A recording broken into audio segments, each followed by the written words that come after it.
Assalamualaikum warahmatullahi wabarakatuh. Selamat datang di channel Kilas Cerita, kali ini bersama saya Nadia, yang akan menemani hari-hari kalian dengan cerita-cerita rumah tangga, dan juga kisah-kisah menarik lainnya. Pagi itu, hujan turun dengan pelan, seolah menyatu dengan luka yang masih menganga di dalam dadaku. Aku duduk di tepi ranjang kecil di kamar kos sempit berukuran 3 kali 3 meter, memandangi plafon yang retak dan dinding yang mengelupas. Di hadapanku, koper usang yang kupunya belum sepenuhnya tertutup. Beberapa baju lama masih tergeletak di lantai. Hatiku terasa berat, tapi entah kenapa tidak ada lagi air mata yang mengalir. Mungkin aku sudah terlalu sering menangis, sampai akhirnya tangisku pun lelah. 3 bulan lalu, aku masih menjadi istri sah dari seorang pria yang pernah kuanggap rumah. Kami menikah 2 tahun lalu, dalam keadaan cinta yang tampak sempurna. Tapi semua itu berubah ketika aku kehilangan pekerjaan karena perusahaan tempatku bekerja bangkrut. Sejak saat itu, kami mulai sering bertengkar. Dia, Rizal, tidak lagi bersikap seperti dulu. Dia pulang lebih malam, lebih sering bermain ponsel sambil tersenyum kecil, dan mulai menjaga jarak dariku. Aku tahu, dia sudah berubah, tapi aku mencoba bertahan. Aku memasak makanan seadanya, dengan bahan dari sisa uang belanja, membersihkan rumah sepenuh hati, bahkan mencoba menjual kue kecil-kecilan untuk menyambung hidup. Tapi rupanya itu semua tak cukup. Pada malam yang dingin di bulan Januari, Rizal pulang tanpa senyum dan tanpa tatapan. Di tangannya ada 1 lembar kertas. Surat cerai. Aku nggak bisa lanjut kayak gini. Aku capek hidup susah. Aku juga berhak bahagia. Katanya dingin. Aku hanya memandangnya. Ingin berteriak, ingin marah, tapi aku tahu itu tak akan mengubah keputusan yang sudah dia buat. Aku menandatangani surat itu dengan tangan gemetar, dan esoknya dia pergi. Begitu saja ternyata selang 2 minggu setelahnya aku mendengar dia menikah lagi. Dengan perempuan dari keluarga kaya, yang kulihat di media sosial selalu tampil glamor, dan suka pamer kehidupan mewah. Sakit, tapi aku mencoba bertahan. Hari-hariku selepas itu adalah hari-hari yang penuh kehampaan. Aku pindah ke kos murah, berusaha mencari pekerjaan apapun. Kadang menjadi penjaga toko, kadang menjadi asisten rumah tangga. Aku tidak punya keluarga dekat yang bisa diandalkan, karena orang tuaku sudah meninggal dan adikku merantau keluar negeri. Dalam kondisi seperti itu, aku bertemu dengan seseorang yang tak kusangka akan hadir dalam kehidupanku, Reza. Dia adalah pemilik toko bahan bangunan tempat aku bekerja paruh waktu. Dia jarang bicara, terlihat selalu serius, dan memiliki aura dingin yang membuat banyak orang segan. Tapi ada sesuatu dalam sorot matanya yang terasa hangat. Pertemuan pertama kami bukan sesuatu yang indah. Aku sempat menjatuhkan beberapa kaleng cat saat sedang menata barang di rak, dan Reza datang menghampiri dengan wajah datar. "Kamu nggak apa-apa?" tanyanya singkat. Aku mengangguk cepat-cepat, panik dan malu. Tapi dia hanya memungut 1 kaleng cat, meletakkannya kembali ke rak, dan pergi tanpa komentar. Aneh, tapi sejak hari itu, entah bagaimana dia mulai memperhatikanku. Kadang mengajakku makan siang, kadang membawakan minuman dingin saat hari sedang terik. Semua perlahan-lahan membuatku merasa dihargai. Suatu sore, saat kami duduk di bangku belakang toko sambil menikmati angin, Reza tiba-tiba membuka suara. "Kamu pernah menikah, ya?" tanyanya pelan. Aku menoleh padanya, sedikit terkejut. "Iya, tapi sudah cerai." Dia mengangguk, tidak menghakimi, tidak menatapku dengan iba. "Aku juga. Istriku meninggal 3 tahun lalu, kanker. Kami punya 1 anak perempuan, namanya Naila." Aku terdiam. Ada rasa yang sulit dijelaskan. Entah kenapa, cerita itu menyentuhku. Kami sama-sama kehilangan. Kami sama-sama pernah merasa hancur. Hari-hari berlalu. Kedekatan kami semakin terasa. Reza bukan pria romantis. Dia tidak pandai merangkai kata manis. Tapi tindakannya selalu jujur. Suatu ketika, aku demam dan tidak masuk kerja. Dia datang ke kos dengan membawa bubur dan obat.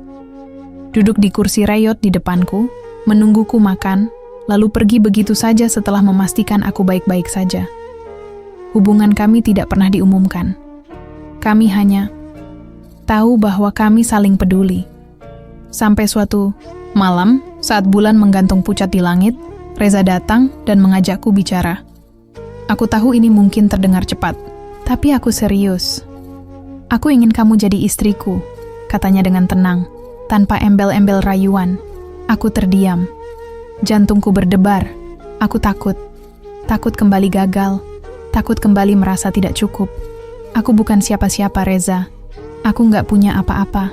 Aku cuma perempuan biasa yang bahkan ditinggal suaminya karena miskin. Ucapku lirih. Reza menatapku lama, lalu dia menggeleng pelan. Buatku, kamu bukan cuma perempuan biasa. Kamu kuat.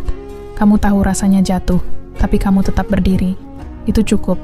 Aku tidak menjawab saat itu. Tapi malam itu, untuk pertama kalinya sejak lama, aku tidur sambil tersenyum.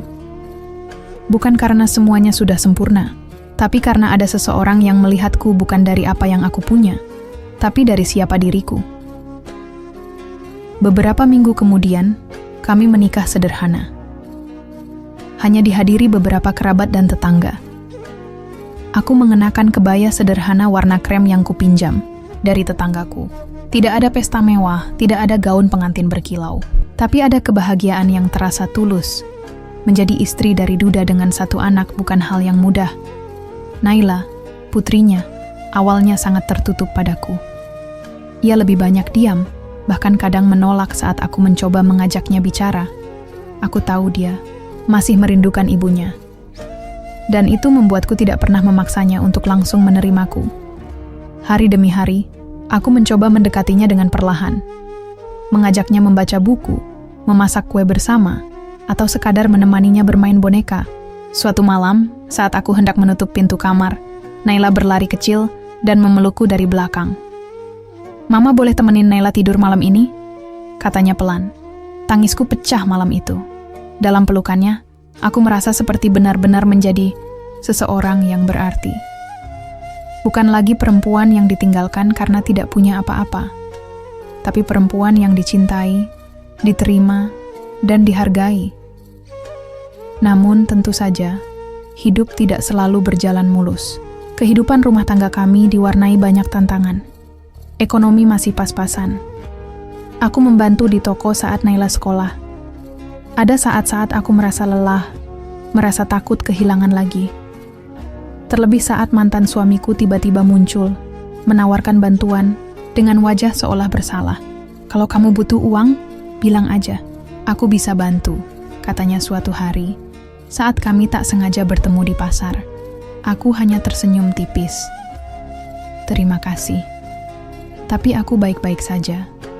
Dia menatapku agak lama, mungkin tak percaya bahwa perempuan yang dulu ditinggalkannya kini bisa berdiri dengan kepala tegak.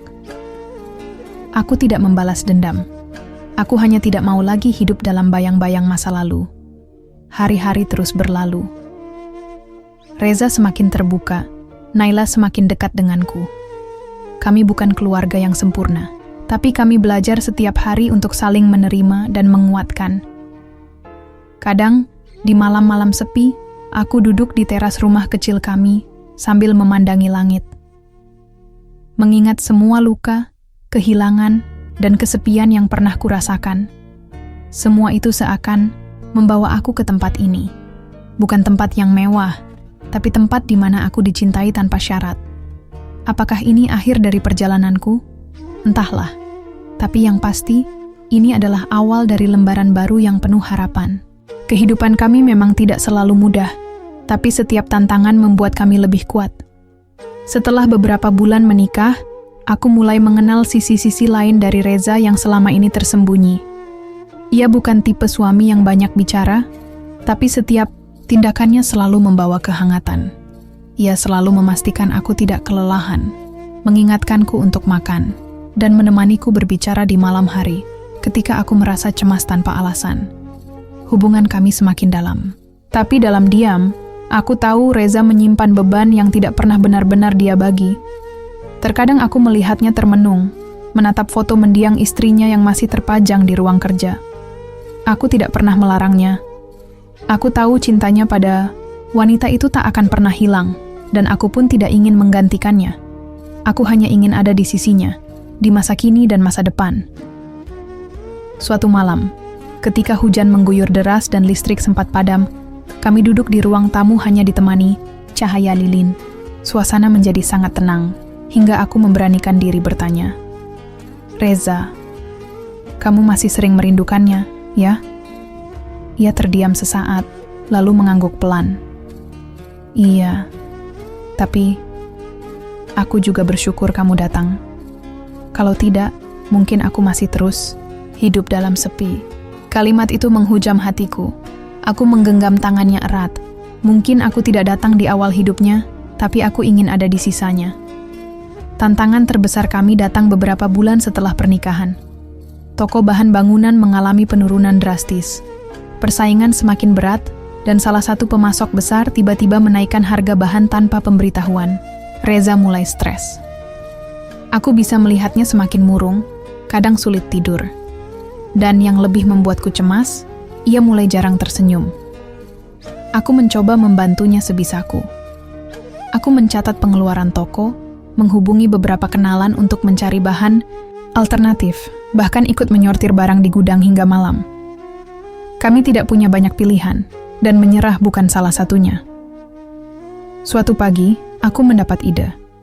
Di sela-sela waktu mengurus toko, aku mulai membuat kerajinan tangan dari kayu bekas, hiasan, rumah, rak mini, dan pajangan dinding. Kupotret satu persatu dan mencoba menjualnya secara daring. Awalnya hanya beberapa orang yang membeli, tapi lambat laun pesanan mulai datang lebih sering.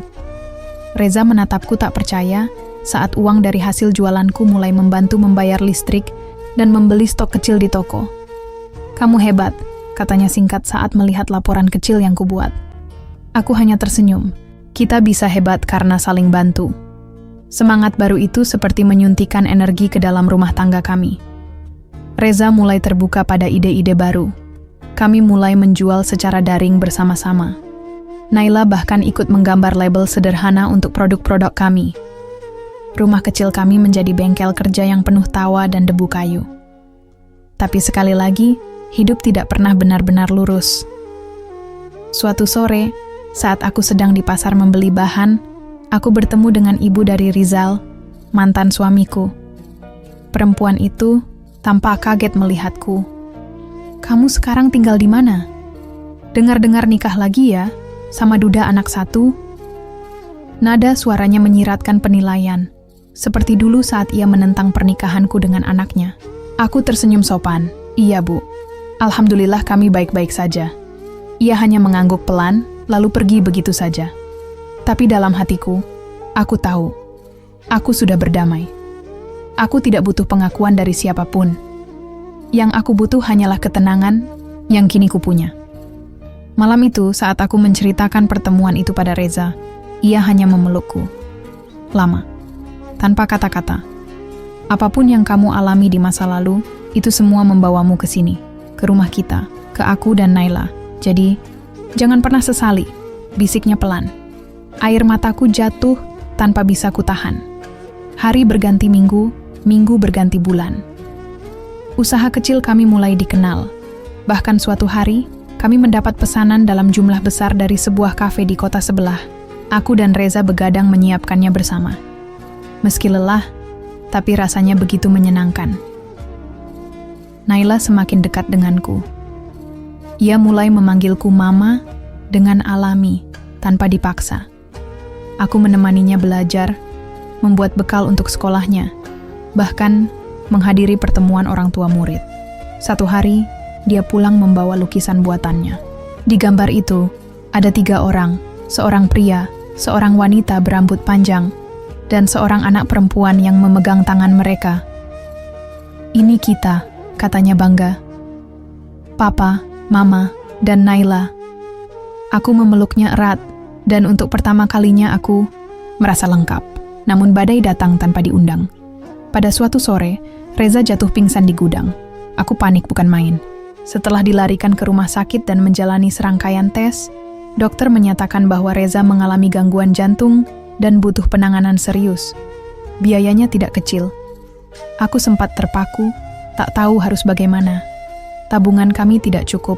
Aku mulai menjual beberapa barang, termasuk perhiasan kecil warisan almarhumah ibuku. Saat dalam masa pemulihan, Reza hanya menggenggam tanganku dan berkata, "Maaf, aku nyusahin kamu." Aku menangis dalam diam. "Kamu bukan menyusahkan. Kamu adalah hidupku, Reza. Kita hadapi ini bareng-bareng." Aku bahkan sempat berpikir untuk menghubungi Rizal. Tapi sebelum aku sempat melakukannya, sebuah pesan datang dari seseorang yang tidak pernah kuduga. Sahabat lama yang dulu pernah menawari kerjasama, tapi kutolak karena saat itu masih menjadi istri Rizal.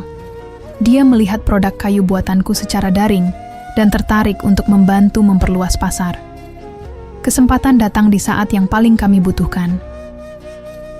Malam itu, setelah semua tenang, aku duduk di samping Reza, memegang tangannya yang lemah. "Hidup kita nggak mudah ya," bisikku. "Tapi kamu nggak pernah ninggalin aku," jawabnya lirih. Aku tersenyum, menatap wajahnya yang mulai tenang dalam tidur. Dalam hati, aku tahu, kisah kami belum selesai. Masih banyak yang harus diperjuangkan, tapi aku siap. Karena kali ini, aku tidak berjalan sendirian. Hari-hari berikutnya dipenuhi perjuangan yang tak kalah berat. Tapi entah mengapa aku tidak pernah merasa sendiri. Setelah Reza didiagnosis mengidap gangguan jantung, aku mulai lebih banyak mengatur ritme kerja kami.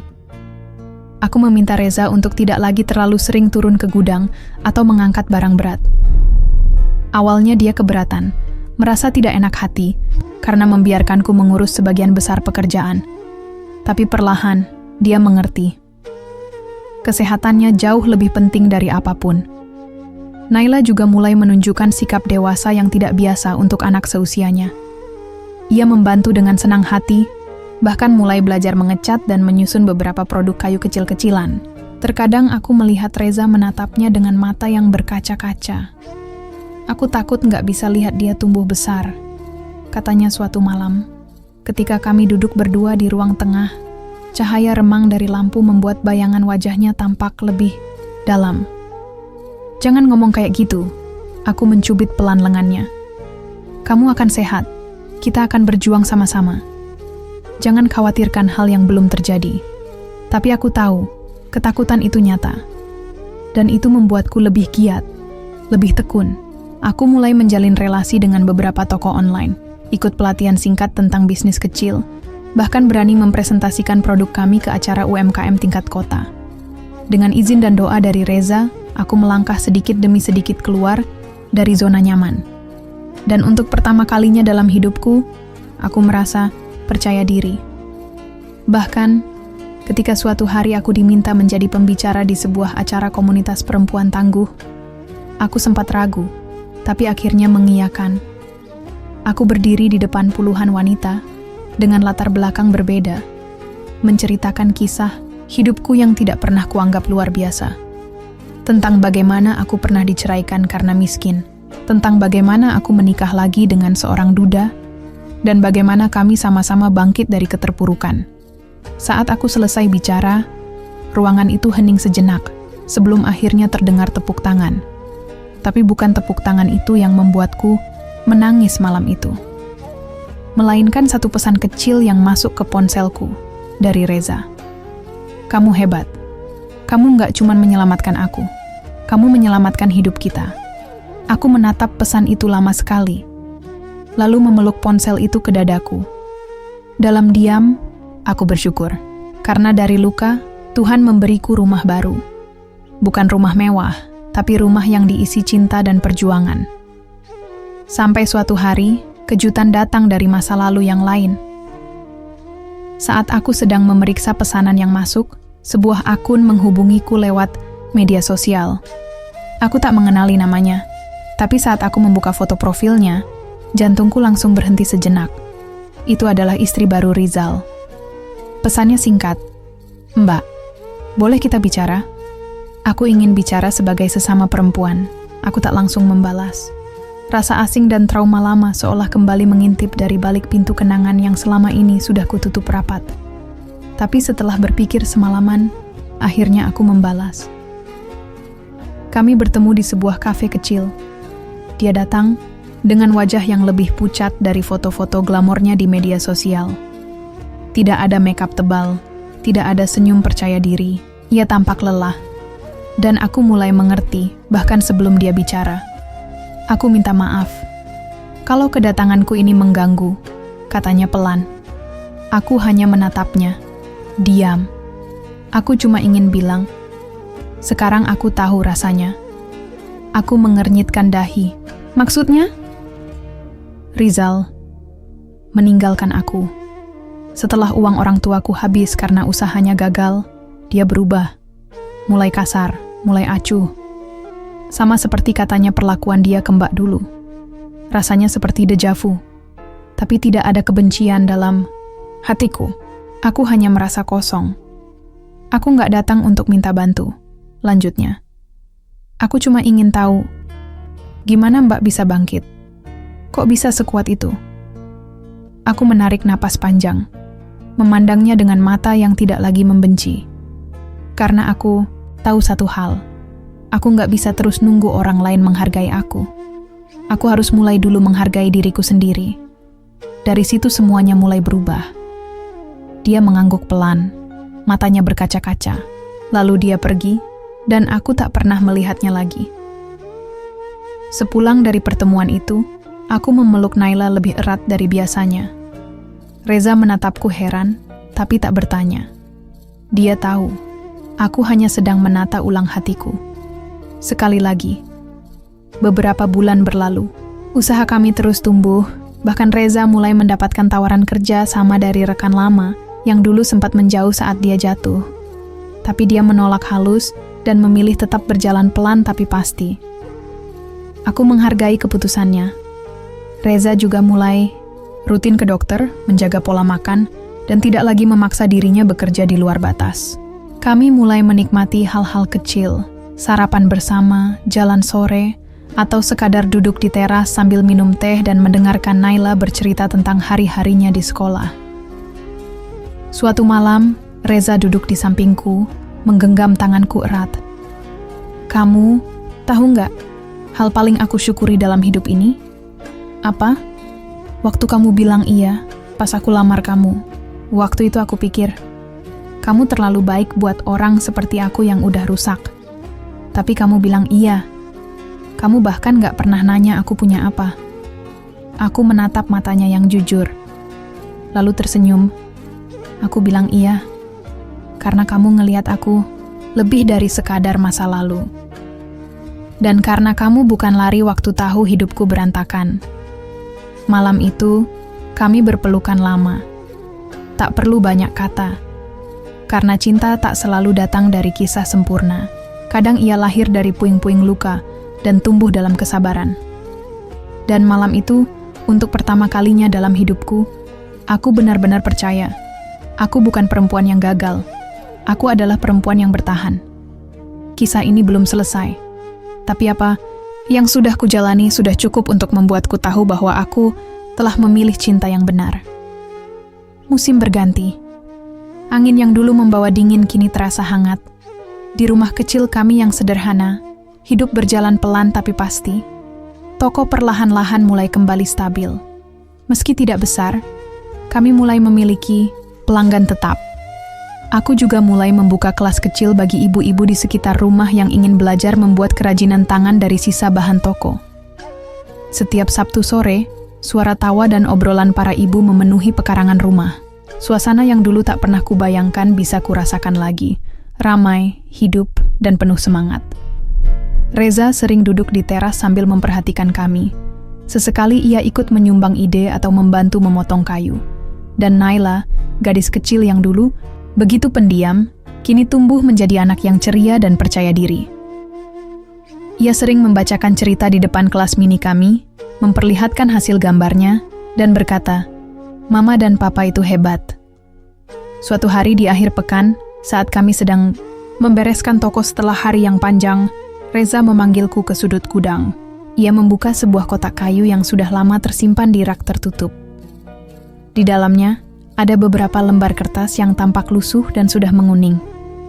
Surat-surat lama, foto, dan 1 lembar surat wasiat dari ayah Reza yang ternyata baru sempat ia baca utuh beberapa minggu lalu. Ayah nitip tanah di kampung halaman. Aku dulu nggak mau ke sana, terlalu banyak kenangan. Tapi, mungkin sekarang aku siap, katanya sambil menatapku serius. Tanah itu ternyata terletak di sebuah desa kecil di pinggiran kota, sekitar 2 jam perjalanan dari tempat kami tinggal. Tidak luas, tapi cukup untuk dibangun sebuah rumah sederhana atau sebuah bengkel kerja. Reza ingin melihatnya sendiri. Aku mengiyakan dengan senang hati. Kami berangkat bersama Naila akhir pekan berikutnya. Sesampainya di sana, aku langsung jatuh cinta. Udara segar, ladang luas, suara ayam dan gemericik, sungai kecil yang mengalir tak jauh dari tanah itu. Di tengah-tengah hamparan rumput, aku bisa membayangkan pondok kayu kecil dengan ruang kerja di sampingnya, tempat kami bisa memproduksi sendiri barang-barang buatan tangan, tanpa harus bergantung pada gudang sempit di kota. Gimana kalau kita bangun rumah kecil di sini? Tanyaku pelan sambil memandangi pemandangan hijau di depan kami. Reza tersenyum. Kamu selalu tahu apa yang aku pikirkan, ya?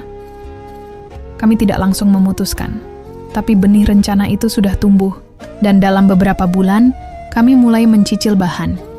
Beberapa teman di komunitas ikut membantu. Bahkan warga desa pun menyambut baik niat kami, karena Reza berencana membuka pelatihan kecil juga untuk pemuda di sekitar situ. Namun saat harapan baru mulai tumbuh, badai kembali datang dengan cara yang tak kuduga. Suatu sore, Naila pulang dari sekolah dengan wajah pucat dan air mata di pipinya. Di tangannya, sebuah buku gambar yang sudah robek. Hatiku langsung mencelos. Ada yang ejek Naila, katanya dengan suara bergetar. Katanya mama bukan mama kandung Naila. Katanya papa dulu nikah sama orang lain. Aku mendekap Naila erat. Ini adalah hari yang kutakutkan sejak pertama kali aku masuk ke hidup anak ini. Bahwa suatu hari dia akan mulai mempertanyakan siapa aku sebenarnya dalam hidupnya. Aku tidak pernah menyembunyikan kenyataan, tapi aku juga tidak pernah ingin memaksakan penjelasan sebelum dia siap. Malam itu, kami duduk bertiga di ruang tengah. Aku dan Reza bergantian menjelaskan semuanya dengan jujur, pelan-pelan, bahwa mamanya, Naila dulu adalah wanita luar biasa yang sudah tenang di sisi Tuhan. Bahwa aku bukan pengganti, tapi seseorang yang datang untuk mencintai Naila dengan sepenuh hati. Naila menangis di pelukanku, tapi kemudian, dengan suara kecil, ia berkata, "Aku tetap sayang mama. Karena mama yang sekarang selalu ada buat Naila." Aku tak bisa berkata-kata. Aku hanya memeluknya erat, mencoba menyimpan momen itu dalam ingatanku selamanya. Setelah itu, kami jadi lebih terbuka pada Naila. Aku mulai menceritakan masa laluku sedikit demi sedikit, tentang bagaimana aku pernah hidup dalam kemiskinan, bagaimana aku ditinggalkan, dan bagaimana aku bertemu papanya. Bukan untuk membebani, tapi agar dia tahu, tidak semua hal di dunia ini berjalan mudah. Tapi setiap luka, kalau kita terima dan rawat dengan benar, bisa tumbuh jadi kekuatan. Tak lama setelah itu, pembangunan rumah di desa selesai. Kami tidak langsung pindah, tapi mulai sering menginap di sana setiap akhir pekan.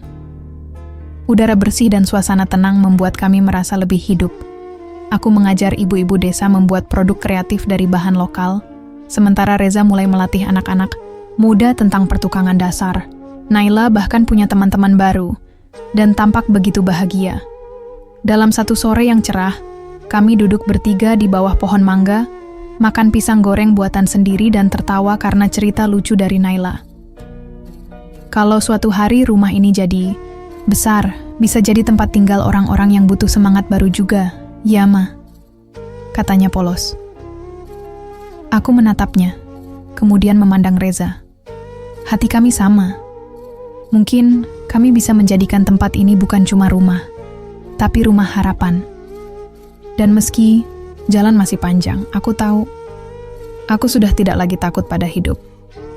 Karena kini aku tidak berjalan sendiri. Hari demi hari di desa seakan membawa nafas baru bagi kami. Setiap pagi kami bangun dengan suara ayam jantan, aroma embun yang masih segar, dan langit yang tak lagi kelabu seperti dulu. Rumah kecil kami yang dibangun dengan tangan sendiri dan cinta tak terukur, kini menjadi pusat dari kehidupan baru yang sederhana, namun penuh makna. Reza tampak lebih tenang.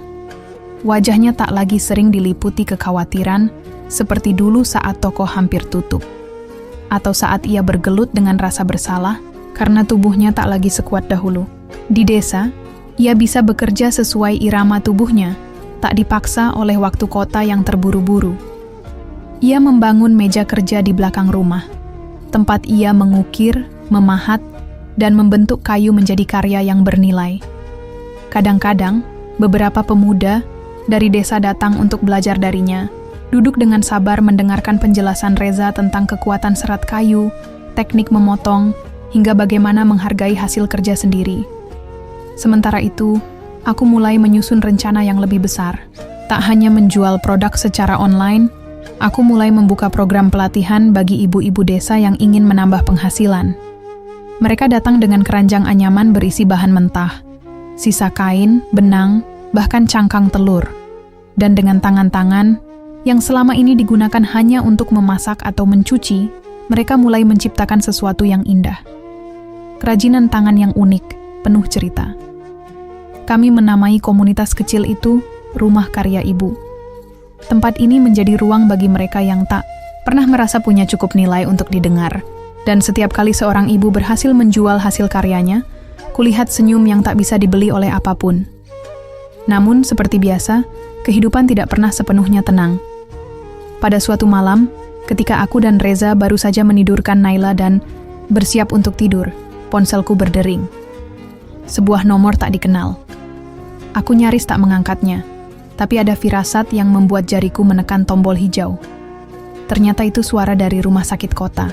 Mereka menelepon karena Rizal, mantan suamiku, terbaring sakit, dan tak ada anggota keluarga yang bisa dihubungi selain aku, yang masih tercatat sebagai kontak darurat di beberapa dokumen lama.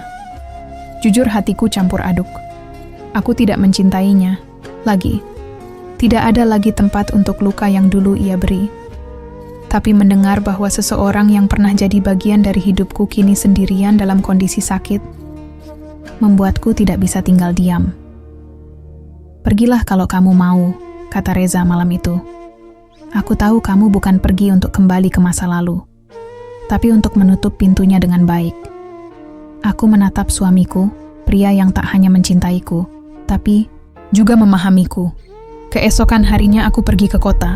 Di ruang rawat rumah sakit itu, kulihat Rizal terbaring lemah. Ia kurus, matanya cekung, bahkan butuh beberapa detik untuk mengenaliku. Rina. Suaranya serak. Maaf. Aku duduk di kursi sebelah ranjangnya, menggenggam tas dengan erat. Kenapa aku? Tanyaku akhirnya. Kenapa kamu hubungi aku? Ia menarik napas berat. Karena aku tahu kamu satu-satunya orang yang gak akan ninggalin seseorang dalam keadaan jatuh. Aku tak tahu harus menjawab apa. Sungguh, bukan karena aku ingin menjadi pahlawan dalam cerita siapapun.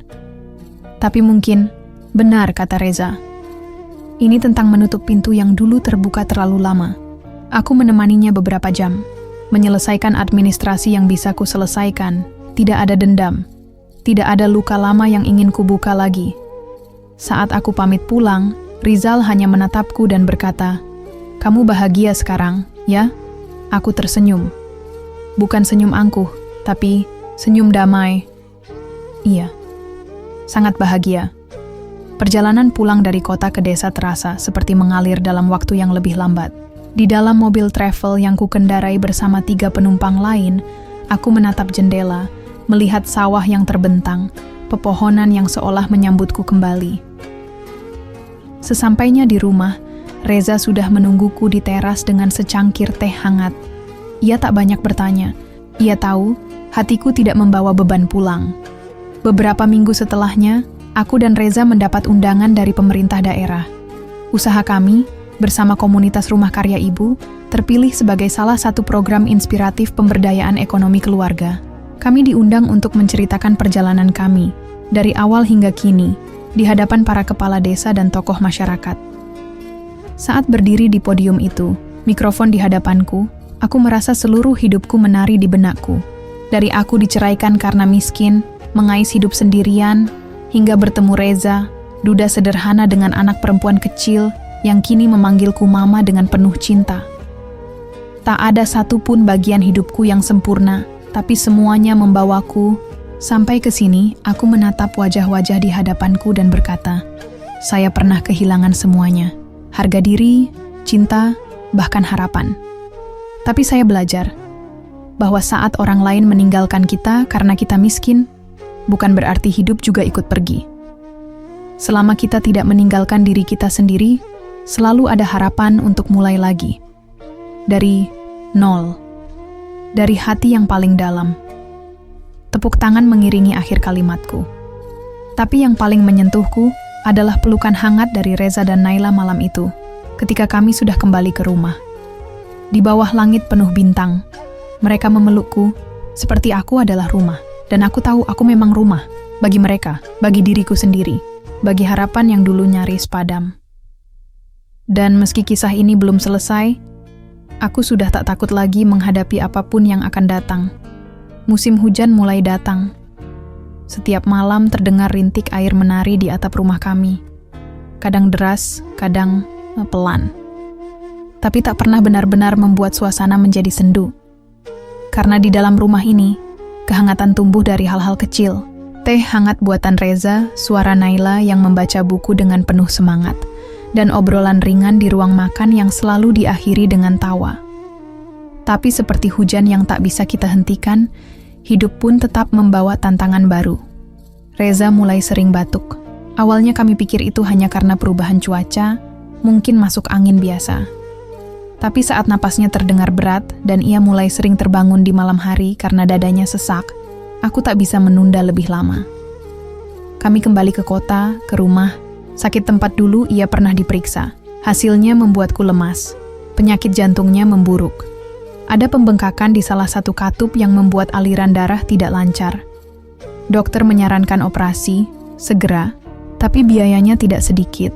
Aku menatap layar berisi angka-angka biaya yang tertera seperti batu besar yang dijatuhkan ke dadaku. Tabungan kami ada, tapi tidak cukup. Apalagi proyek komunitas rumah karya ibu sedang dalam tahap pengembangan. Aku tidak ingin menghentikan program itu hanya karena satu musibah, karena di sana ada banyak ibu yang bergantung padanya. Tapi aku juga tidak bisa berpura-pura kuat. Aku menangis malam itu saat Reza dan Naila sudah tertidur. Keesokan paginya, saat aku mencoba menyembunyikan kekhawatiran, Reza memelukku dari belakang. Kamu nggak perlu ngelindungin aku sendirian, Rin. Kita ini satu. Kita jalan bareng ya. Kata-katanya menyentuh titik terdalam dalam hatiku. Aku mengangguk, memeluknya balik, dan di saat itulah aku sadar, mungkin aku tidak bisa menyelamatkan semua orang, tapi aku bisa berjuang bersama mereka. Aku mulai mencari cara, menghubungi teman-teman lama, menawarkan pelatihan tambahan, bahkan menjual sebagian alat kerja kami untuk menambah biaya. Di luar dugaan, bantuan datang dari tempat-tempat yang tak pernah kusangka. Seorang ibu dari komunitas kami datang membawa amplop berisi uang tabungan kecilnya. Saya nggak punya banyak, Bu Rina, tapi saya tahu rasanya takut kehilangan orang yang kita cintai. Air mataku tumpah, bukan karena jumlah uang itu, tapi karena ketulusan yang lebih besar dari apapun. Salah satu pemuda yang pernah diajar Reza membuat kerajinan kayu datang menawarkan jasanya dan berkata, "Kalau perlu lelang karya Pak Reza, kita bantu viralkan, Bu, biar orang tahu siapa beliau." Mereka membuat video singkat tentang Reza, tentang hidup kami, tentang komunitas kecil di desa ini. Dalam seminggu, video itu viral. Banyak yang menyumbang. Bahkan salah satu yayasan sosial menghubungi kami, menawarkan bantuan biaya operasi penuh, asalkan kami bersedia menjadi mitra pelatihan jangka panjang untuk pelatihan kemandirian masyarakat desa. Hari operasi tiba. Aku menunggui Reza di ruang tunggu, bersama Naila yang menggenggam tanganku erat. Waktu berjalan sangat lambat, setiap detik terasa seperti menit. Tapi akhirnya, dokter keluar dengan senyum tipis. Operasinya berhasil. Suaminya kuat, Bu. Lututku lemas, tapi hatiku menguat. Hari-hari pemulihan menjadi saat yang sangat mendekatkan kami. Naila setiap hari menggambar sesuatu untuk papanya. Aku mengurus segalanya, tapi aku tidak merasa lelah. Karena kali ini, aku tidak hanya berjuang untuk bertahan. Aku berjuang karena aku punya tempat untuk pulang. Beberapa bulan setelah Reza pulih sepenuhnya, kami mengadakan acara kecil di rumah. Bukan pesta, hanya syukuran sederhana. Ibu-ibu dari komunitas datang membawa hasil karya mereka. Pemuda-pemuda yang dulu belajar dari Reza kini menunjukkan produk buatan tangan mereka sendiri. Bahkan anak-anak kecil menari di halaman, tertawa dengan polosnya. Dalam satu momen Reza menggenggam tanganku dan berkata, "Kita sudah jauh dari titik awal, ya?" Aku mengangguk, menatap wajahnya yang kini tampak lebih segar, lebih damai. "Kamu pernah bilang hidup itu adil, tapi lambat. Dan sekarang aku percaya," lanjutnya. "Kalau kita sabar, kalau kita mau belajar dari luka, hidup memang akan memberi kita kesempatan baru." Aku menatap Naila yang sedang berlari di halaman. Rambutnya beterbangan tertiup angin sore. Dulu aku menikah karena aku merasa tidak punya pilihan lain. Tapi sekarang aku tahu, aku menikah karena aku memilih untuk mencintai. Dan aku mencintaimu bukan karena kamu menyelamatkanku, tapi karena kamu mengajarkanku cara menyelamatkan diri sendiri. Hari itu, saat matahari terbenam perlahan di balik pepohonan, kami berdiri bertiga, aku, Reza, dan Naila, memeluk satu sama lain. Dan dalam pelukan itu, tidak ada masa lalu. Tidak ada luka yang masih terbuka. Karena aku tahu, kami telah membuktikan satu hal. Kehidupan tidak akan pernah benar-benar menghapus kita, selama kita berani berdiri kembali dan memilih untuk mencintai diri sendiri, orang lain, dan harapan yang dulu pernah kita buang. Setahun kemudian, rumah kami bukan lagi hanya sekadar tempat tinggal. Di pekarangan belakang berdiri bangunan sederhana yang kami sebut Rumah Harapan. Di sana, ibu-ibu desa mengajarkan kerajinan tangan kepada generasi muda. Anak-anak bermain, belajar, dan tumbuh tanpa takut ditertawakan karena latar belakang keluarganya. Setiap sudut bangunan itu adalah hasil dari tangan-tangan yang dulunya tidak pernah percaya diri bisa menciptakan sesuatu. Reza kembali mengukir kayu, namun sekarang bukan hanya untuk menjual produk, melainkan untuk melatih dan menginspirasi. Naila, yang kini duduk di kelas 5 SD, menjadi siswa paling semangat di sekolah. Ia sering membawa teman-temannya ke Rumah Harapan. Dan ketika ditanya siapa aku, ia menjawab lantang, "Ini Mama. Mama bukan cuma ibu rumah tangga. Mama bikin mimpi orang lain jadi kenyataan." Dan aku tidak lagi merasa gagal hanya karena masa lalu.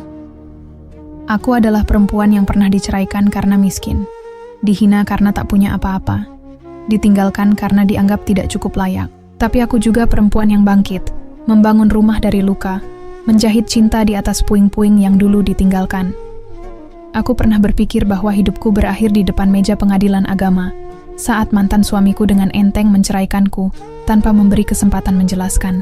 Tapi ternyata, saat satu pintu tertutup, Tuhan membuka jendela kecil yang perlahan menjadi gerbang ke kehidupan baru. Aku menikahi seorang duda yang membawa serta masa lalunya, tapi juga menyerahkan hatinya yang tulus.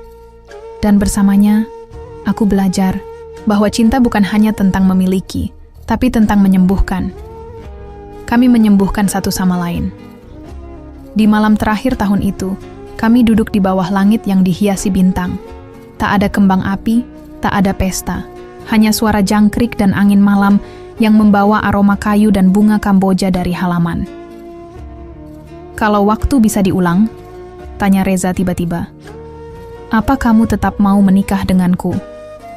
Aku menoleh dan tersenyum, memeluk lengannya erat. "Kalau waktu bisa diulang," jawabku, "aku ingin bertemu kamu lebih cepat, supaya aku bisa mencintaimu lebih lama." Ia tertawa kecil, mencium keningku. Dan di samping kami, Naila tertidur di pangkuanku dengan senyum di bibirnya. Kami tidak kaya raya, kami tidak punya kehidupan mewah. Tapi malam itu, aku sadar, aku sudah punya segalanya. Dan dari hatiku yang dulu hancur, aku ucapkan pelan, Aku menikahi seorang duda setelah aku diceraikan dan ditinggalkan karena aku miskin. Tapi hari ini, aku lebih kaya dari siapapun.